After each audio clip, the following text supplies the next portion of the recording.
très bon anniversaire au CQFD et félicitations à toutes celles qui se sont engagées depuis 30 ans pour faire vivre ce comité.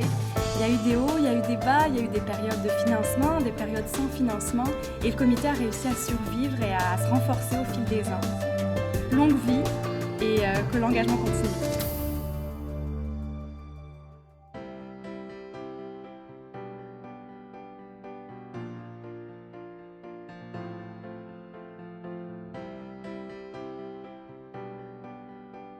Alors, le Comité québécois Femmes et Développement de la COSI est né dans les années 83, au moment où je suis arrivée à la COSI comme agente d'éducation du public. Et le directeur général, Jean Brodeur, a proposé à ce moment-là de faire une tournée des OCI. Il y avait une vingtaine d'organismes qui étaient membres de la COSI pour faire un sondage pour évaluer, identifier les thématiques prioritaires en termes de développement. Et de ce sondage, donc, deux priorités se sont dégagées ex aequo.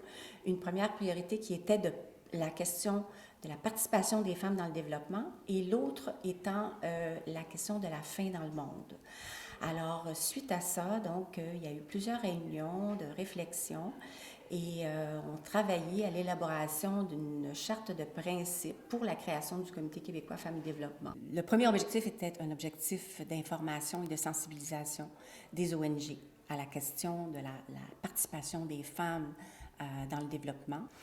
Un autre objectif était de tisser des liens, donc de réseautage entre des groupes de femmes ici, les femmes dans le milieu de la coopération internationale et les organismes, les OCI, les groupements de femmes dans les pays du Sud. Un des premiers projets était la conférence pan-canadienne et avec un volet international sur les femmes et la production alimentaire, organisée par le groupe Femmes et Développement du CCCI, auquel le CQFD s'est joint. Il y a eu ensuite une tournée internationale qui culminait aussi avec le 8 mars sur le thème des femmes et la santé, où 4 femmes des pays du Sud sont venues. Un événement vraiment majeur dans le contexte international, c'est la décennie des femmes pour le développement qui avait été décrétée par les Nations Unies donc en 1975, qui a permis donc de faire une première conférence internationale de femmes dans l'histoire de l'humanité au Mexique, à Mexico. Et là, on se dirigeait en 1985 vers la conférence internationale des femmes à Nairobi, avec pour la première fois aussi un forum des ONG.